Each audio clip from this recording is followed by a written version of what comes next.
I do not want the government. I am a limited government person. I am a conservatarian. I first coined that term years ago myself.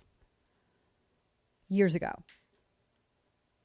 The Section 230, FCC Section 230, which protects publishers, protects forums like this. I do not want there to be an ugly precedent established, which would be a first because now our digital age, everything is moving digitally. I do not want this awful precedent that would have repercussions so far reaching into the future established and government to get involved in private business. But at the same time, Twitter's begging for it. Facebook is begging for it. It's like they are challenging the administration to do it.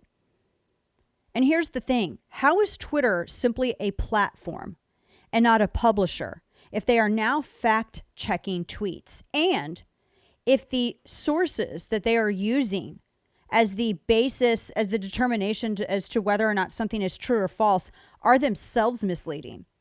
How is that not indicative of active political bias? And furthermore, how are they labeling Trump's tweets, but they've never labeled Biden's, especially the one wherein he blamed the entirety of the American pandemic fatalities literally on Trump? That was from like 2 days ago. Or what about the verified accounts of the Communist Party of China spokespeople who get out and accuse the U.S. military of planting the coronavirus in China?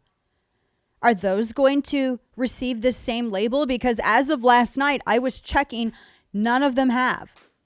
So how are you also claiming, and this is what Jack Dorsey and Twitter claim, that they are not going to interfere in elections and they have no interest in doing that? How can you say that when your quote unquote fact checking is so inconsistently applied? Because the inconsistency by itself denotes bias. And by doing that, that is interference.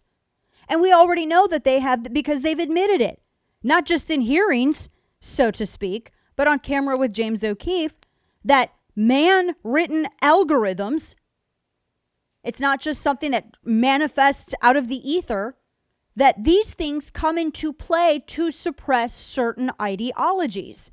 So they're trying to meddle without the appearance of meddling.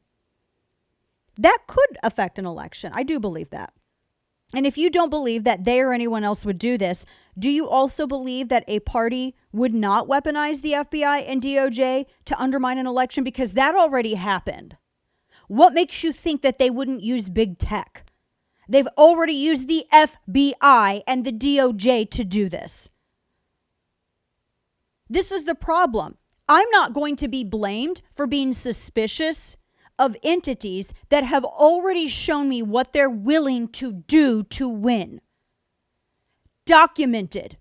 There is actual physical evidence, communications, notes, documents, all kinds of stuff, and even admissions under oath before House subcommittees.